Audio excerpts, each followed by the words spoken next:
Here you can see kernel module is not loaded. To load kernel module, you have to match latest kernel to your kernel. Check your current kernel.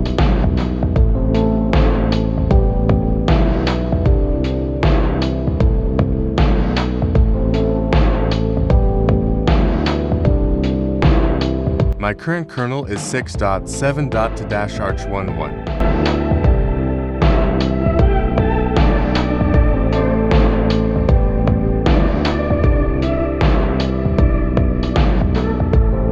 Here you can see latest kernel is 6.7.4.arch11. Also update your Linux header.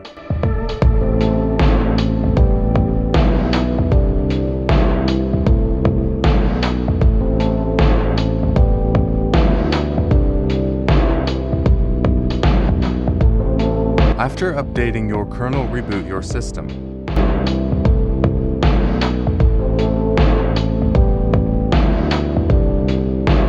Here you can see my VirtualBox is working.